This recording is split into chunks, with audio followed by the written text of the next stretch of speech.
Hi, so this is Peter Hilton from Freelancers Union, and I'm speaking with Jonathan Medows. He's a tax accountant and fellow Freelancers Union member.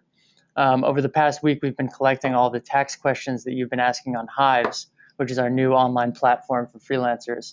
And now that we've got Jonathan here to provide answers for us. So I wanted to say thank you to all of you who have contributed questions.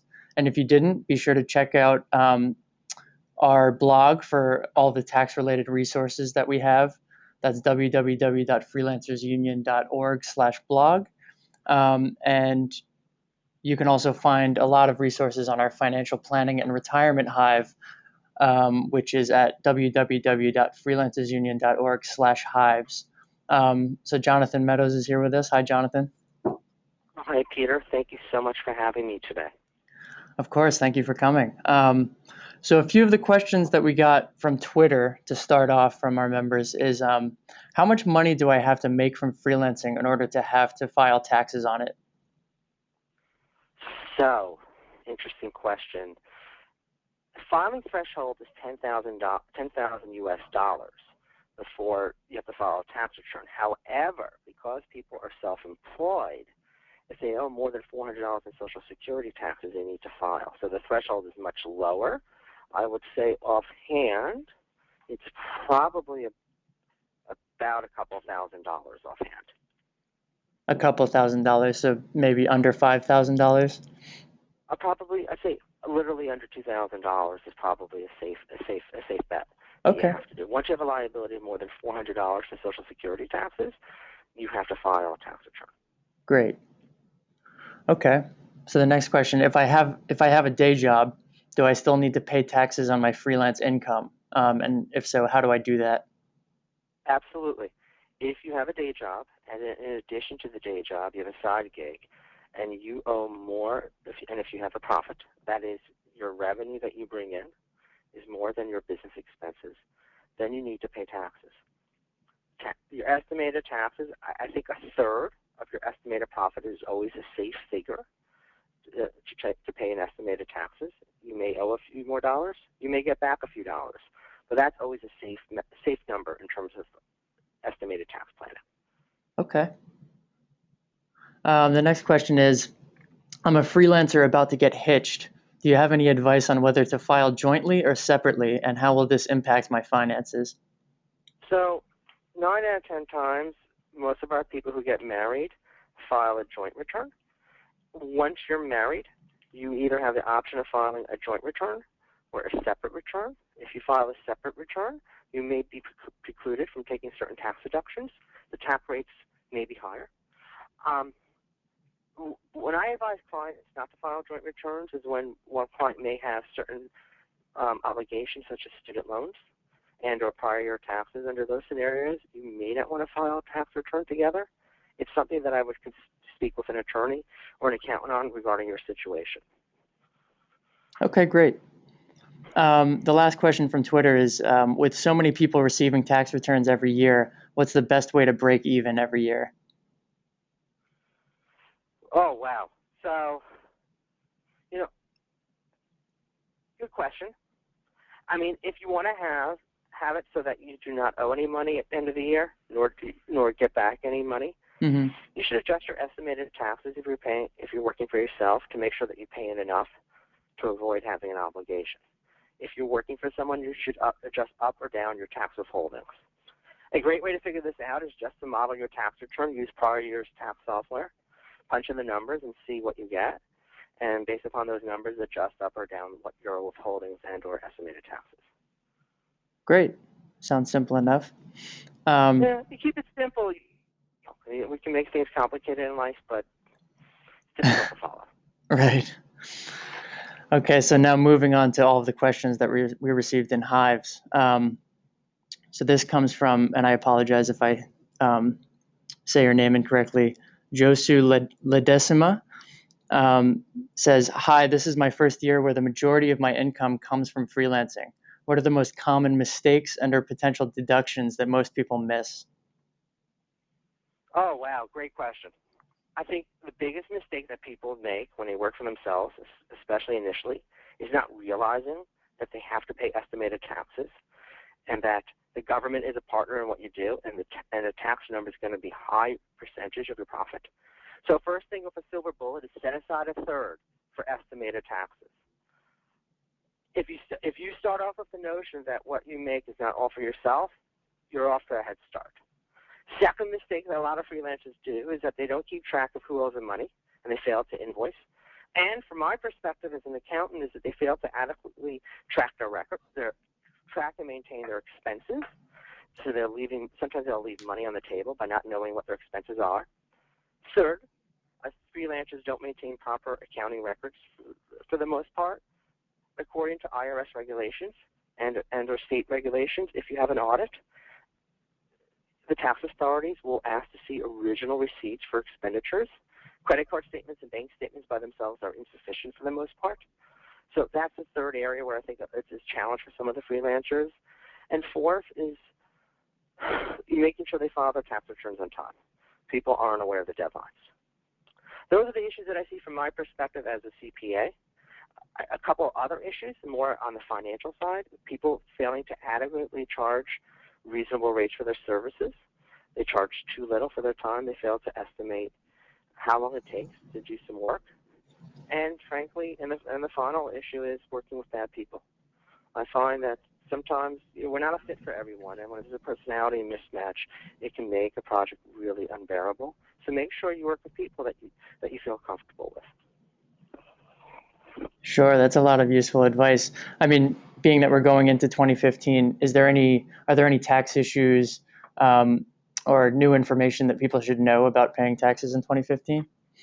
Well, the biggest issue that Freelancers Union has done a great job of tracking up. I've written a couple of articles, and colleagues on the Freelancers Union blog have written articles on is Obamacare. It actually came into place last year, but this is the first year that they're enforcing collection on it. Essentially, if you do not have health insurance and you're above certain levels of thresholds of income, you are subject to a 1% penalty of $95, whichever is higher for not having health insurance. That's the biggest change for this year that I see. That's going to be a challenge for a lot of freelancers. Mm-hmm. And for when people have to pay taxes in 2016, the percent went up, correct? The tax rate didn't go up this year. Last year in 2014 is when the tax rates go up. This year, the economy is getting better, so some people may actually feel the effect more so this year than last year, but actually tax rates went up in 2013. Okay. Great. So moving on, the next question from Hives comes from Ron Toole, and he says, I'm ready to get the ball rolling on creating an LLC, and I've gathered tax info for state and federal, but I can't seem to find any information on taxes for the city. Is there a good resource for locating it? Well, can I make the presumption that this person lives in New York City? You can. I actually can't confirm that, though. Okay, but let's assume that because it's a generic thing.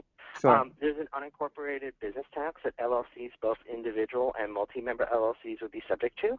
I would suggest Googling New York City Department of Finance unincorporated business tax. I'm looking for instructions there. Okay. Great. Next question is from Margie Finch, and she says, I created an LLC, have an EIN, and I'm trying to decide whether I need a CPA to do my taxes. I work from home, I've been tracking my expenses, and I'm generally pretty comfortable with taxes for myself. Will I file for the business separately from my personal taxes? And can I do this on my own without CPA background? Well, it depends upon what you did. An LLC can actually be one of several things. It can be a single-member LLC with disregarded entity status, whereupon it's filed just like a sole proprietor. If there's two or more owners, it can be a multi-member LLCs. Sometimes people can convert multi-member LLCs or single-member LLCs into C Corps and or S Corps. I've seen an array of combinations, but assuming this person is a freelancer, it just depends on the individual skill sets. Some people can handle on their own. Some people need help from CPAs. I think the value that a good tax preparer brings to the table is making sure that all tax returns are filed, federal, state, and local tax returns. I know in the New York area, I can think of between federal and state, about 5 potential taxes that an entity can be exposed to. B, making sure that the numbers make sense, both from a business standpoint and from a audit risk standpoint. And C, being a resource to answer questions throughout the year.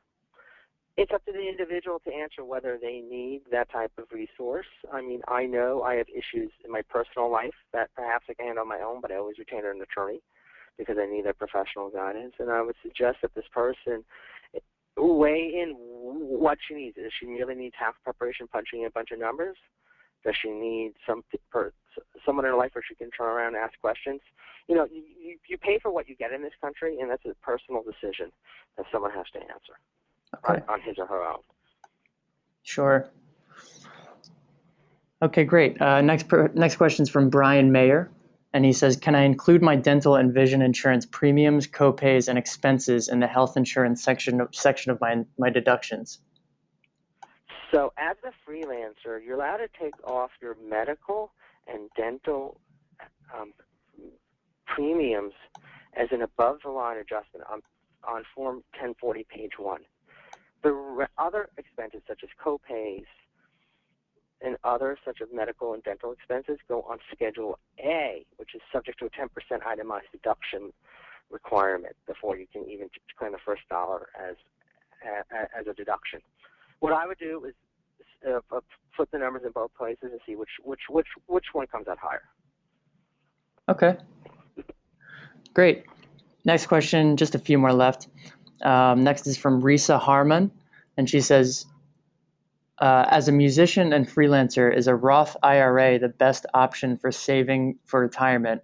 And if so, how much can I contribute before April 15th? Okay, great question. You know, this is a matter of personal discretion and a matter of personal bias. What's great about the Roth IRA, and why I like it personally, is that although it doesn't create a tax deduction now upon retirement, all that money is tax-free. The maximum amount that a person may contribute to a Roth IRA is $5,500. However, there are income limitations, and if a person is able to participate in a work retirement scheme, he or she may be limited to that. So a person should check the IRS rules. But if eligible, it's a great benefit. You pay your pay now, and later on, you're home scot-free. Sure, great. Barbara Day asked the next question. My work involves computers, and a certain amount of money goes towards buying hardware each year. I do my own taxes, and the main thing I'm unsure about is depreciation. Could you recommend some guidelines for how to set depreciation for each situation? So I can't get into specifics, but the IRS does have some guidelines. If you take a look at the publications regarding depreciation, typically computers and long-lived assets the expenses have to be taken over a few years. However, there is an option to write off certain equipment immediately, assuming she has a profit under Section 179, and or bonus depreciation that she may be able to claim. So check the regulations, but you definitely have a few options on how to take those expenses. Okay. And the final question comes from Kirsten Kelly. She says, I'm new to freelancing. Do I need to file to become a business in the U.S.? What deductions are available to me? And can I deduct office furniture when I'm finally able to build a home office? Okay. So, Peter, those are a lot of questions, so let me just take a step back. You don't necessarily, sounds like this person is a foreign national, so he or she may want to check their visa status to see whether they can work for themselves, because there's certain restrictions sometimes under visa status. But putting that aside, essentially one can be a sole proprietor where they're not incorporated and they just work under their own Social Security number, or create an entity. In the U.S., we're allowed to take ordinary and necessary business expenses as a deduction, and that's depending upon industry, that can be different things. For example, as a CPA, ordinary necessary business expenses would be things such as office expense, supplies, staff, computer hardware, software, telephones, and I have an array of other expenses. Furniture, yes, can potentially be deductible if it really is a business expense. You may have to depreciate that over the course of so many years. Please listen to the answer to the previous question regarding depreciation of long-lived assets. Okay. That's great. That's all the questions that we actually got from our members. You went over some important pointers for new freelancers. Do you think there's anything that you left out, or any just general advice that you'd like to give to? Yeah, I would say I've learned this the hard way. make sure you can make a living at this. This is just, can you find clients? Can you charge a reasonable fee? Can you support yourself on this in the long run? In the short run, you're always going to lose a little bit of money when you start up. You always have to go backwards sometimes to go forward. But can you make a living out of this? Do you like what you're doing? Do you like your clients? Can you be on top of things? Can you be on top of the administration? Can you collect money from clients?